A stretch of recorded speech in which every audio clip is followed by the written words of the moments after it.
What's going on, everybody? C4 here. Welcome back to the channel. And today we're going to continue our early 2020 NFL draft prep by breaking down my top 10 tight ends for the draft 2.0. I'm still working my way through a lot of the tape for a lot of my players, especially before we get ready for the final positional rankings that we do just before the draft. I like to try to get up to 5 games just fully watched. I'm not a big fan of just watching cut-ups. I like to watch like just a full straight football game to get a great read on that player. But I feel fairly comfortable right now, especially with my top 5 in ranking my tight ends this year. And it's not a strong tight end class, not like last year. Last year's tight end class was really good. You had 2 first-rounders, the 2 tight ends out of Iowa, Hopkins and Fant, Irv Smith, Jay Sternberger, Dawson Knox, Foster Moreau. All had really good rookie seasons amongst, you got Sternberger, who just started to show flashes for the Packers late. It was a really good tight end class, and there was a lot of strength top end. I think this year you're going to find the value in the 2nd, 3rd, and 4th rounds. There's not that tight end. I'm not going to be shocked, anyways, if there's no tight end selected in the 1st round at all. No real honorable mentions. I'll just kind of, show some love to Josiah DeGuara from Cincinnati. Just starting to dig in him just a little bit. Looks like a pretty solid blocker, and I know he's been a pro football focused darling, but I need to watch a little bit more of him before I can really give him a full ranking. But there's just 10 solid tight ends in this class. It wasn't difficult for me to narrow this list down to my top 10. There's just like I wrote down the first 10 names. I was like, yeah, that's about it. So jumping into tight end number 10, I have Colby Parkinson, 6'7", 250, out of Stanford. I think he's going to be a day 3 pick. I would say 5th, 6th round, somewhere in that territory. You look at the stats, just over 1,000 yards and 12 touchdowns for his career. Obviously at 6'7", I think he's every bit of 6'7". He has plus size. He's going to be a red zone mismatch. He kind of has that Stanford tight end reputation. They produce solid tight ends. Not a lot of busts come out of Stanford. Guys that can just stick around on rosters. His negative is that for a guy that's really gigantic for the position, is probably going to be the biggest in terms of height and weight in the draft. He's not a prolific run blocker, actually not great at run blocking at all, which is kind of a bit weird because Stanford usually is a team that likes to, have pretty solid tight ends. You're not on Iowa's level, but you figure, usually tight ends from Stanford have some level of blocking, but I mean, I guess there's that reputation that Zach Ertz still doesn't like to block and Hooper and stuff like that, but usually you have the base there, and I don't quite see that right now with Colby Parkinson, but with that size, he's a red zone mismatch right away. My pro comparison, I got Caden Smith. I mean, it's an easy, lazy comparison. Caden Smith, another Stanford tight end, actually played okay for the New York Giants when Evan Ingram went out for the injury, but they're fairly similar in what their positives and negatives are. And I think fits for Colby Parkinson would be Cincinnati or New Orleans, especially New Orleans if they want to get a little bit younger at the position, or Cincinnati if they have to replace Tyler Eifert. Go to tight end number 9. We have Jacob Breeland, 6'5", 240 out of Oregon. Again, another day 3 pick. Coming off a season-ending injury for Oregon, he really was Justin Herbert. He was a safety net. He was a safety option, solid receiver, over 1,000 yards. I think he had about 1,200 career receiving yards, 13 touchdowns. Great hands. I actually think he's underrated blocker for a guy that's not an overly powerful tight end. He can get stuck in on his blocks.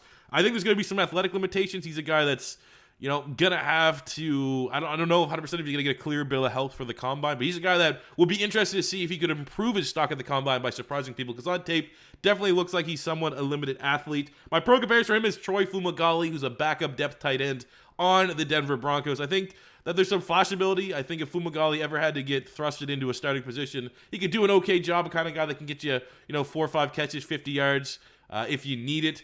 But Breeland for me, it's just a depth tight end, and a lot of these tight ends, that you get in like the 4th, 5th, 6th round, they're more so developmental guys. And then at the end of that rookie contract, you're going to be able to make the judgment: are they a guy that we see with starting capabilities, or they're always just going to be a tight end 2 ceiling? And there's a lot of questions that Breeland has to answer if he's going to be considered more than that. I think fits could be the Saints again, or maybe the New York Jets, if they want to get someone that's a little bit more reliable off the field than Mr. Chris Herndon. Going to tight end number 8, I have Thaddeus Moss, 6'3", 240 out of LSU.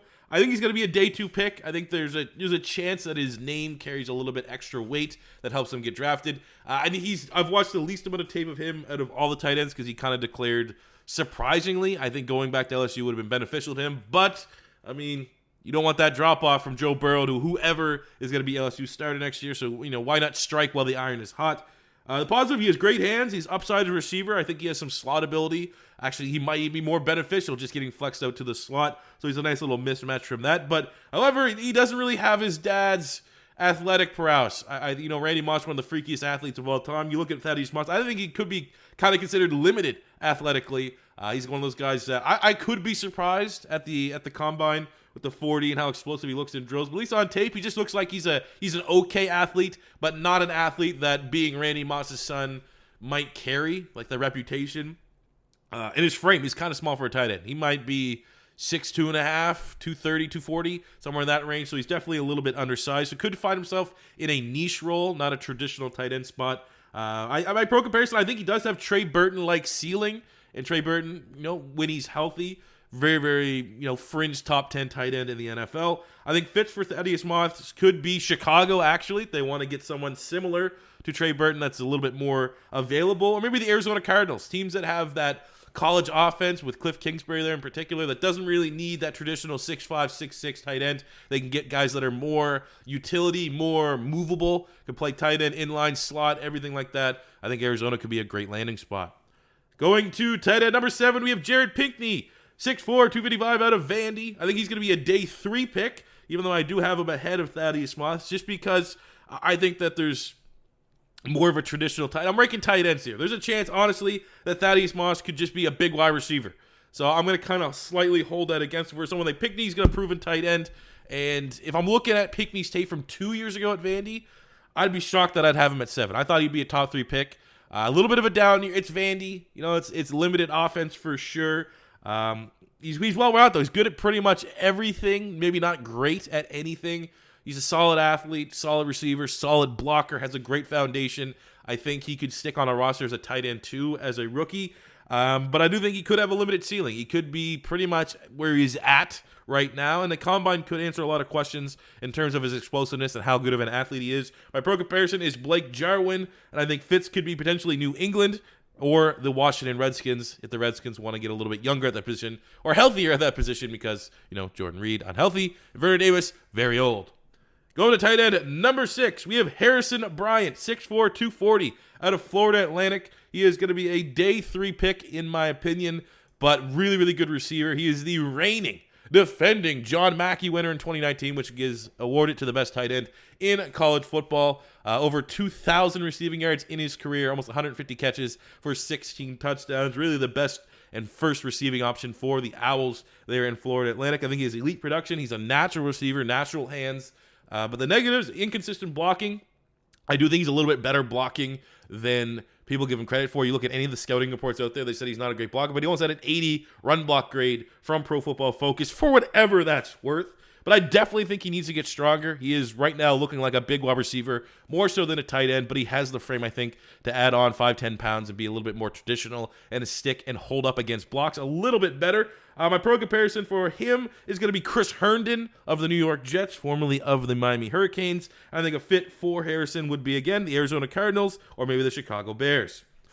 Going to tight end at number 5, we have Big O, Albert OKWUEGBUNAM, 6'5", 260 out of Mizzou. I think he's going to be a day 2 pick. With him, you get an elite red zone threat. I think he's one of the best, if not the best, red zone threat at the tight end position in the draft. He's just really, really powerful when the ball is up in the air. He boxes guys out. Kind of shocked that I don't know. He looks like he played. So many people like to bring up he has a basketball background when you're breaking down tight ends. I don't know if he actually played basketball, but he looks like it, especially when the ball gets thrown up in the red zone. Obviously, not as good, not as productive tape this year with no more Drew Lock throwing the ball. So that kind of hurts his stock just a little bit. I think athletic limitations could also be kind of prevalent.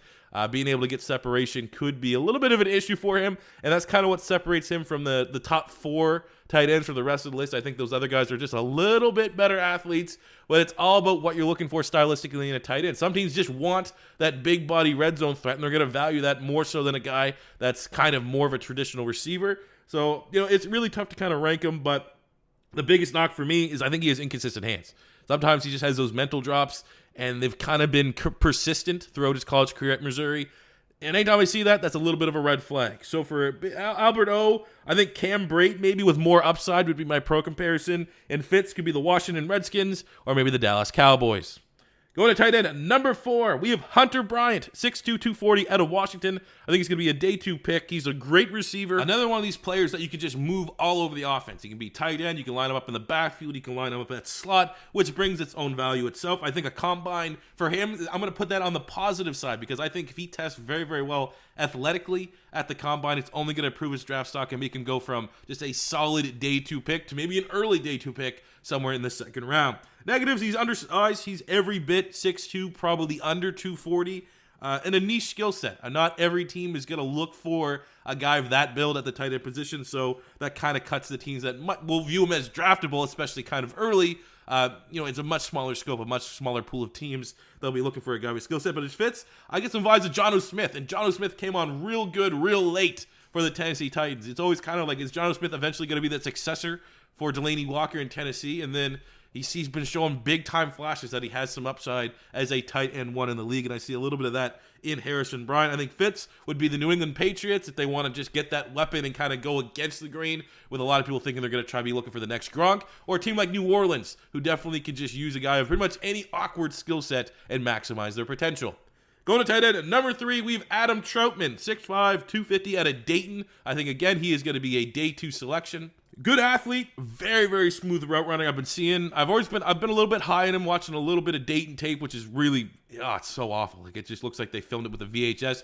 But watch him at the Senior Bowl. Looks like he's been having an outstanding Senior Bowl so far. I think he has consistent hands, no real drops. And the only negative knock you can kind of have against this guy is the level of competition coming from a bunch of guys that are most likely going to be working at Denny's versus challenging for a roster spot in the NFL. My pro comparison around Trautman is Tyler Higbee, who really had a breakout season this year for the LA Rams, a reliable weapon for Jared Goff. And I think Fitz for Trautman could be potentially New England Patriots, more traditional, kind of getting back into that Gronk mold, or the Jacksonville Jaguars, as the Jags, even though Josh Oliver was, a mid-round pick for them last year, they are still searching for that legit tight end that they haven't really had since they let Mercedes Lewis walk. And at number 2, we have Cole Kmet, 6'5", 250 out of Notre Dame. I think he's going to be an early day 2 selection. Very solid receiver, prototypical NFL size at the tight end position. And I think maybe out of all the tight ends, he could have the highest ceiling. Much like Thaddeus Moth, he was kind of a surprise guy that declared underclassmen. So I haven't watched a whole lot of tape, not enough to completely judge it. But what I've looked at from this season looks really, really good. And again, it's coming from a Notre Dame offense that's not prolific. He's not going to put up gaudy numbers that make you salivate. Numbers like Hopkinson and Noah Fant from last year were able to put up. But you could definitely see the ceiling, and the potential is there, especially as he fills out that frame a little bit.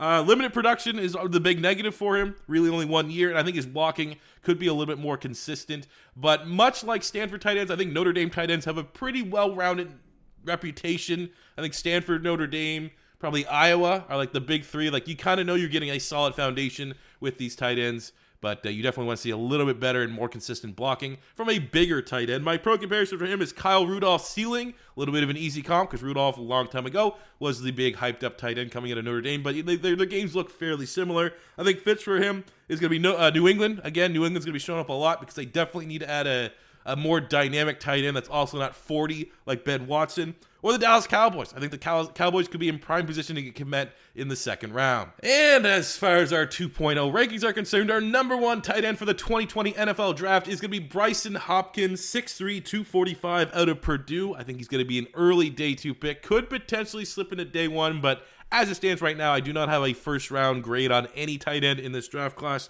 But when you look at Hopkins, he's a good athlete, natural receiver, slot ability, pretty much all the positives and big talking points you talk about these sub-6'4" tight ends. He brings all that in spades. I think his blocking is, it is what it is. He's a little bit smaller. I think the combine is kind of a positive and a negative. I think a strong combine can solidify himself as maybe a potential first-round pick, maybe the only tight end that could go in the first round. I think a less than, failing to meet the expectations at the combine, not showing that, he is undersized, but he's a good athlete. If he just tests his average, it could obviously negatively affect his draft slot because you are giving something up in not getting a tight end of prototypical size in Hopkins because you want him to compensate that and overcompensate that with great athletic ability. So the combine is going to hold a lot of stock for Brycen Hopkins, but he was one of the most prolific tight ends, maybe the most prolific tight end from receiving number standpoint last season in college football. along with the dude from Florida Atlantic, Harrison Bryant. But looking at Hopkins, pro comparison, I think he's going to be a slower, because obviously I don't think anyone's really going to be touching that 40-yard dash time anytime soon, but a slower Evan Ingram. I think stylistically he's like Evan Ingram. He's going to be that he's glorified wide receiver playing tight end until he can prove he can block. But that within itself has a lot of value in today's NFL. And I think if you're talking about what tight end can make the biggest impact to their team from a receiving standpoint early on in their career, for my money right now, that is going to be Brycen Hopkins. Fits New England. Again, maybe going against the grain, not trying to get that next Gronk 2.0 and just getting the best weapon possible, another explosive option for an offense that definitely needs explosive plays downfield. Or a team like the Jacksonville Jaguars, they got 2 first-round picks. They could surprise everyone and get their, solve their tight end issue. But again, I think like all these tight ends, more so we're talking about second round and from there on. So there you go, guys. Those are my top 10 tight ends for the 2020 NFL Draft Class 2.0. Still have some time to jump into more tape. Still some time to watch the Senior Bowl and the Combine to refine this list, but I feel pretty good about it right now. But if you agree or disagree with any of the rankings and players you saw today, let me know in the comment section below. As always, your first time stopping by, don't be afraid to hit that subscribe button. Smash the like button if you enjoyed. And until next time, it's C4 saying peace out.